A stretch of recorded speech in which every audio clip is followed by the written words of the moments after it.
Un enfant de 12 ans a gagné 160 000 $ en seulement quelques heures via sa vente de NFT. Sa vente a atteint plus d'1 million de dollars de transactions sur le marché secondaire moins de 24 heures après ce lancement. Comment en est-on arrivé là? Mais qui est cet enfant qui a réussi à gagner de telles sommes en si peu de temps?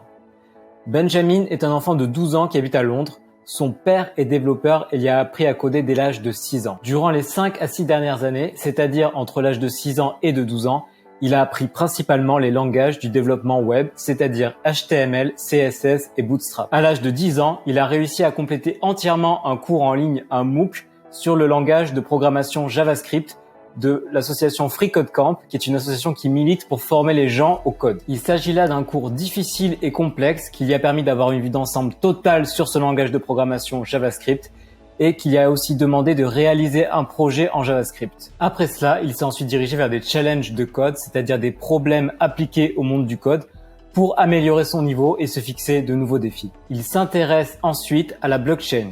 Il apprend le concept et le fonctionnement de Bitcoin et d'Ethereum.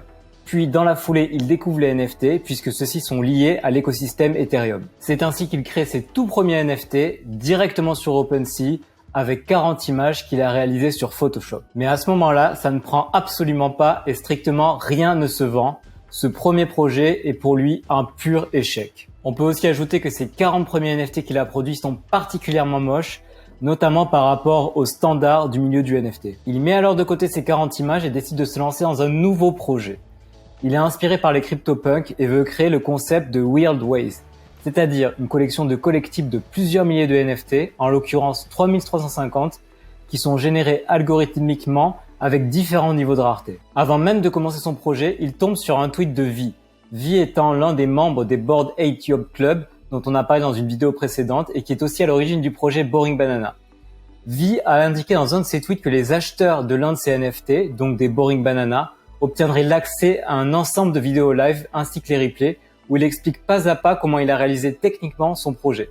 C'est-à-dire comment il a réalisé le code pour régénérer les bananes algorithmiquement, comment il a réalisé le design initial de ces bananes ou encore comment il a fait le site sur lequel on peut acheter directement les NFT. Benjamin échange alors avec Vi sur Twitter en lui disant qu'il a vu son tweet concernant les community resources, qui sont l'ensemble des informations techniques que Vi partage aux personnes qui achètent ces NFT, c'est-à-dire les NFT Boring Banana.